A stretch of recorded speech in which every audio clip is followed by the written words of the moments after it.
दोस्तों welcome back. भारतीय संविधान के क्रम में आगे बढ़ते हुए आज हम देखेंगे अनुच्छेद 107 से लेकर अनुच्छेद 151 तक।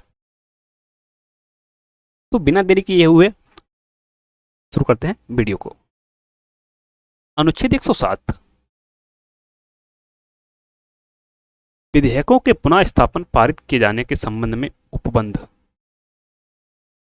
अनुच्छेद 108 में कुछ दशाओं में दोनों सदनों की संयुक्त बैठक का उल्लेख करता है। यदि किसी विधेयक को लेकर दोनों सदनों में गतिरोध उत्पन्न होता है तो ऐसी स्थिति में राष्ट्रपति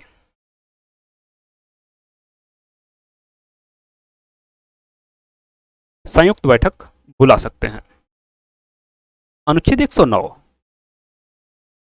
धन विधेयकों के संबंध में विशेष प्रक्रिया, इसको पारित करने की क्या प्रक्रिया होगी इसका उल्लेख किया गया है। अनुच्छेद 110 में धन विधेयक की परिभाषा दी गई है। कौन कौन से विधेयक धन विधेयक होंगे। अनुच्छेद 111 विधेयकों पर अनुमति। अनुच्छेद 112 में वार्षिक वित्तीय विवरण का उल्लेख किया गया है, जिसे आम बोलचाल की भाषा में बजट कहते हैं। बजट शब्द का उल्लेख संविधान में नहीं किया गया है, वह है वार्षिक वित्तीय विवरण। अनुच्छेद 113 में संसद में प्राक्कलों के संबंध में प्रक्रिया। अनुच्छेद 114 विनियोग विधेयक की बात करता है। अनुच्छेद 115 में अनुपूरक अतिरिक्त या अधिक अनुदान का उल्लेख किया गया है। अनुच्छेद 116 लेखानुदान, प्रत्यानुदान और अपवादानुदान का उल्लेख करता है। अनुच्छेद 117 वित्त विधेयकों के बारे में विशेष उपबंध। अनुच्छेद 118 प्रक्रिया के नियम। अनुच्छेद 119 संसद में वित्तीय कार्य संबंधी प्रक्रिया का विधि द्वारा विनियमन। अनुच्छेद 120 संसद में प्रयोग की जाने वाली भाषा। अनुच्छेद 121 संसद में चर्चा पर निर्बंधन। अनुच्छेद 122 में न्यायालयों द्वारा संसद की कार्रवाइयों की जांच न किया जाना। संसद की जो भी कार्रवाई होगी वह किसी न्यायालय द्वारा जांच नहीं की जाएगी। अनुच्छेद 123 बहुत ही महत्वपूर्ण, संसद के विश्रांत काल में अध्यादेश प्रख्यापित करने की राष्ट्रपति की शक्ति, अर्थात राष्ट्रपति की अध्यादेश जारी करने की शक्ति। ऐसे समय में जब संसद का सत्र न चल रहा हो और किसी कानून को लेकर तुरंत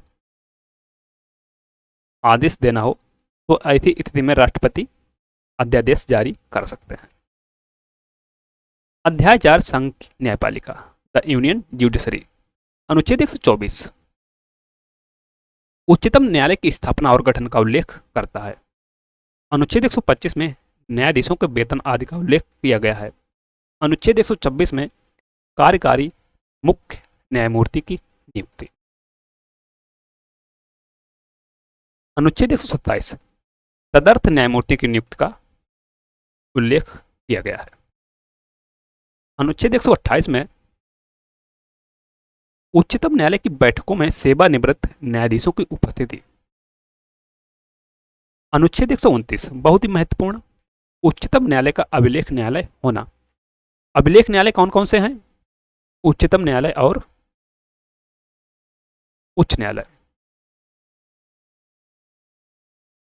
अर्थात उच्चतम न्यायालय की जो भी कार्रवाइयां होंगी वह लिखित रखी जाएंगी और उच्चतम न्यायालय के अवमान के लिए व्यक्ति को दंडित भी किया जा सकता है। अनुच्छेद 130 उच्चतम न्यायालय का स्थान। अनुच्छेद 131 में उच्चतम न्यायालय की आरंभिक अधिकारिता। अनुच्छेद 132 में कुछ मामलों में उच्च न्यायालयों से अपीलों में उच्चतम न्यायालय की अपीली अधिकारिता। अनुच्छेद 133 में उच्च न्यायालयों से सिविल विषयों से संबंधित अपीलों में उच्चतम न्यायालय की अपीली अधिकारिता। अनुच्छेद 134 क्लॉज का में उच्चतम न्यायालय में अपील के लिए प्रमाण पत्र। अनुच्छेद 135 विद्यमान विधि के अधीन फेडरल न्यायालय की अधिकारिता और शक्तियों का उच्चतम न्यायालय द्वारा प्रयोक्तव्य होना। अनुच्छेद 136 में अपील के लिए उच्चतम न्यायालय की विशेष इजाजत। अनुच्छेद 137 में निर्णयों या आदेशों का उच्चतम न्यायालय द्वारा पुनर्विलोकन की शक्ति। अब जो भी निर्णय या आदेश माननीय उच्चतम न्यायालय द्वारा दिए गए हैं उनका पुनर्विलोकन करने की शक्ति भी उसके पास है। अपने फैसले को वापस से देख सकता है कहीं इसमें कोई त्रुटि तो नहीं है, या जो कानून संसद द्वारा बनाए गए हैं उनकी भी पुनर्विलोकन की शक्ति प्राप्त कर। अनुच्छेद 139 कुछ रिट निकालने की शक्तियां। अनुच्छेद 138 में उच्चतम न्यायालय की अधिकारिता में वृद्धि। अनुच्छेद 139 का कुछ मामलों का अंतरण। अनुच्छेद 140 में उच्चतम न्यायालय की आनुषंगिक शक्तियां। अनुच्छेद 141 में उच्चतम न्यायालय द्वारा घोषित विधि का सभी न्यायालयों पर आबद्ध कर होना। अनुच्छेद 142 में उच्चतम न्यायालय की डिक्रियों और आदेशों का प्रवर्तन और प्रकटीकरण आदि के बारे में आदेश। अनुच्छेद 143 उच्चतम न्यायालय से परामर्श करने की राष्ट्रपति की शक्ति। राष्ट्रपति किसी मामले पर उच्चतम न्यायालय से परामर्श कर सकता है। अनुच्छेद 144 सिविल और न्यायिक प्राधिकारियों द्वारा उच्चतम न्यायालय की सहायता में कार्य किया जाना। अनुच्छेद 145 में न्यायालय के नियम आदि का उल्लेख किया गया है। अनुच्छेद 146 उच्चतम न्यायालय के अधिकारी और सेवक तथा व्यय।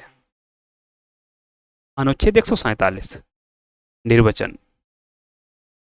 अध्याय 5 भारत का नियंत्रक महालेखा परीक्षक controller and auditor general of India. संविधान के अनुच्छेद 148 में भारत का नियंत्रक महालेखा परीक्षक का उल्लेख किया गया है। अनुच्छेद 149 में नियंत्रक महालेखा परीक्षक के कर्तव्य और शक्तियां। नियंत्रक महालेखा परीक्षक के कर्तव्य और शक्तियां क्या हैं? अनुच्छेद 150 संघ के राज्यों के लेखाओं का प्रारूप। अनुच्छेद 151 समपरीक्षा प्रतिवेदन।